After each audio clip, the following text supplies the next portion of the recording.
Hello friends आशा करूँ आपलोक सकलो भाले आछे। আজি मैं डेजार्ट रेसिपि एटा आपलोকৰ লগত शेयर কৰিম বুলি ভাবিছোঁ। बहुत टेस्टी और हेल्दी डेजार्ट बुलिए कब पारि और विशेषকৈ आपलोके गेस्ट আহিলেও দিব পাৰে, সৰু ল'ৰা-ছোৱালীকো বনাই খুৱাব পাৰে, নহলে डेजार्ट হিচাপেও খাব পাৰে। ভাত খোৱাৰ পাছত বিৰাতে আসলতে খাই ভাল লাগে। বেল লৈ লৈছোঁ, বেল মই সিজাই ললোঁ।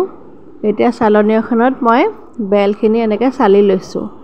बेलर या रसखिनि एटा पात्रत थৈ लলোঁ। ससपेन एटात रसखिनिও बाकी लলোঁ, চেনিও দি দিলোঁ। বিশেষকৈ চেনি আপোনালোকে নিদিবও পাৰে যিহেতু বেলটো সাংঘাতিক মিঠা। সৰু ল'ৰা-ছোৱালীৰ কাৰণে বনালে সাধাৰণতে মিঠা অকণমান দিলে তাহাঁতি খাই ভাল পায়। এতিয়া মই সেই অনুমতে গাখীৰো দি দিছোঁ। গাখীৰখিনি খালি সৰহকৈ দিব লাগে, তেতিয়া তাৰমানে খাবলৈও ভাল হয়। অলপ সময় মই পগাই ল'ম। আচলতে যিমানে পগোৱা হয় সিমানে আসলতে খাবলৈ ভাল হয়। এতিয়া মই ইলাচিও দি দিছোঁ। ইলাচি দিলে সাধাৰণতে গোন্ধটো বিৰাতে ধুনীয়া ওলায়, ফ্লেভাৰটো বহুত ভাল হয় খাবলৈ কাৰণে। আৰু অকণমান হেল্দি কৰিবলৈ কাৰণে মই ওটছ অকণমানো দি দিছোঁ। ওটছটো সাধাৰণতে বিৰাতে হেল্দি ডায়েট বুলি ক'ব পাৰি। কেলেষ্ট্ৰলো কমায়, সাংঘাতিক এটা হেল্দি বস্তু বুলি ক'ব পাৰি। লগতে মই ড্ৰাই ফ্ৰুটছো লৈ লৈছোঁ। डेजार्ट বুলি ক'লে সাধাৰণতে ড্ৰাই ফ্ৰুটছ দিলে বহুত ভাল লাগে।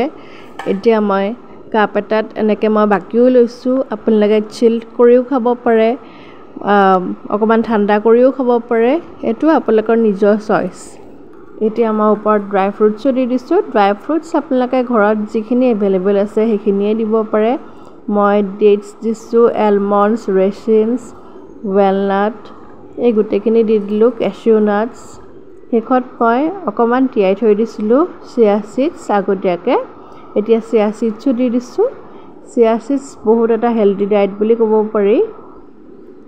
আজিৰ ৰেচিপিটো আপোনালোকে কেনেকুৱা পালে কমেণ্টত জনাবলৈ নাপাহৰিব। লগতে ছাবস্ক্ৰাইবো কৰি দিব। আজিৰ কাৰণে আহিছোঁ, বাই বাই।